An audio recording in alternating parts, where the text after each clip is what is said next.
Phylum Echinodermata. I decorated it really nicely here, and there's actually a reason why I did that, as let's see if you can figure it out. The characteristics of Phylum Echinodermata. Well, they have spiny skin. Ooh, light bulb, I hope. So this includes things like urchins and starfish and sea cucumbers and sand dollars. Virtually all of these guys, they're all saltwater organisms. So all of Echinodermata are marine related. They're slow moving, although some starfish can get moving at a reasonable pace, but still, relatively speaking, they are slow moving. They usually live on the bottom, and the term for that is benthic. So anything that lives on or close to the bottom for the majority of their life or during a stage of their life, they're known as benthic organisms. Like that.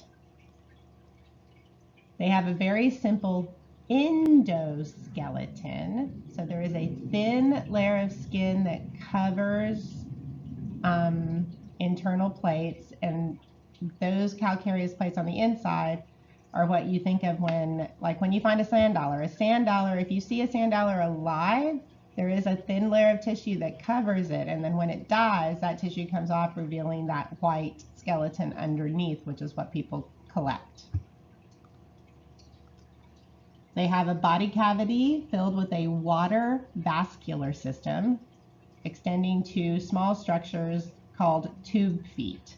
And these tube feet are little tiny fluid-filled extensions that help them to move and to get food sometimes, depending. We'll talk more about the water vascular system later. They are radially symmetrical as adults, so rays of the sun again, but they are bilateral as babies. So they actually go through a bit of a metamorphosis, and we'll see more about that later too. They do have a simple nervous system, but it is simple.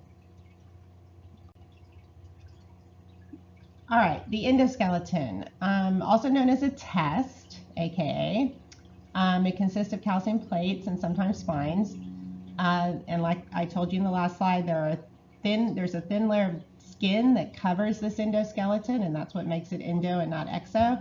So this is one of the first organisms we see, evolutionarily speaking, that has an endoskeleton. So this makes the echinoderms more closely related to us than any of the other invertebrates, except for, well, that doesn't count, never mind. Yeah, except these are the closest ones of the invertebrates.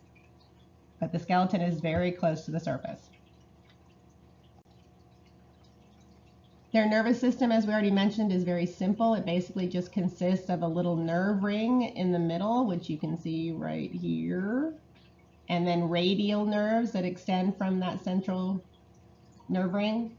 And that's pretty much it. And those little nerves control all of their movement. Okay, this takes us to the water vascular system, which is a system of canals filled with fluid that the animal uses to move, eat, breathe, and sense its environment. It's sort of a catch-all. They're fairly remarkable, the water vascular system. And I think the only disadvantage to a water vascular system is the fact that it is water-based. So if you're in areas where water is not plentiful, then it's a hindrance. But if we had lived on a water planet, like more extensively water planet, I think this may have been the way that most organisms would have gone, just because it's very easy and effective. So you have, and you don't need to know any of this here, but you have sort of a central pore that pulls water in, which is this madreporite right here. And then from there, it goes into a ring canal, similar to the the nerve ring. Okay, it's in the same location, just two different, like slightly offset of each other. And then from the ring canal, it goes out into radial canals, similar to the radial nerves. Okay. And then from there, it goes into these little bulb-shaped things called ampulla. And then from the ampulla, it goes into the tube feet.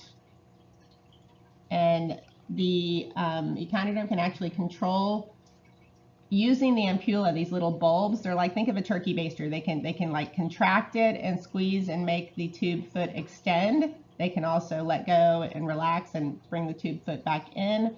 They can cause the tube foot to suction onto something. There's a variety of different ways that can be used. And this is the same pathway I just went over, which you don't really need to know. So, you know, if you want to see that later, you're welcome to. As far as body symmetry, the larvae, as I mentioned before, are bilaterally symmetrical, but the adults are radially symmetrical, and they do undergo a metamorphosis. So we start off, oh, I need a different color. We start off bilateral, like here, and we end up radial, like here, okay?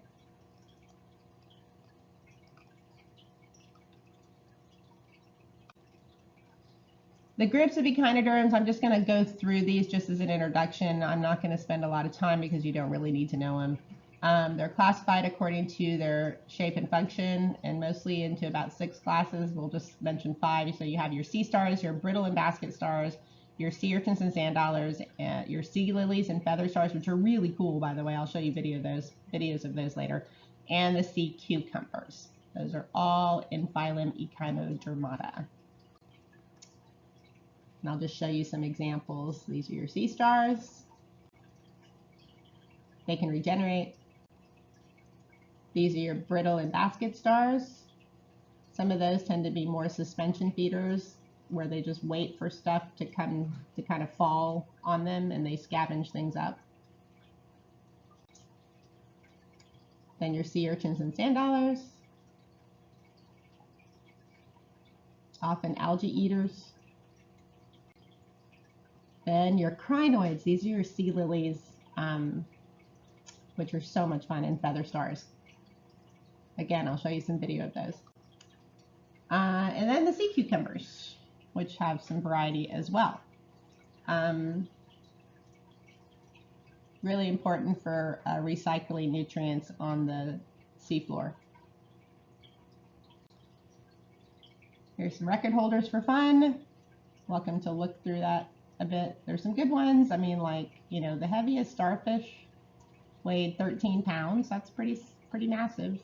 Okay.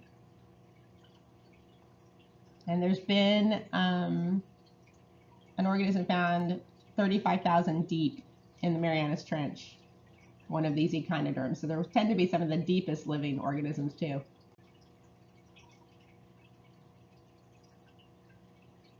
Nice visual on various traits in their evolutionary development.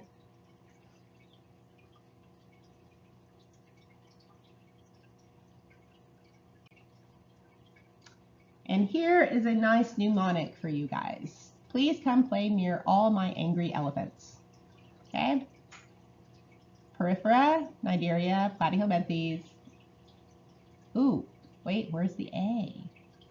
We're missing A. Anyway, so we've got we've got Periphery, Nidaria, Platyhelminthes, nematodes. Nematodes is missing in this list here. Nematodes should be right there. Annelida, mollusca, arthropoda, and Echinodermata, which is also missing down here at the end. But that's a nice mnemonic to remember the phylums. Okay.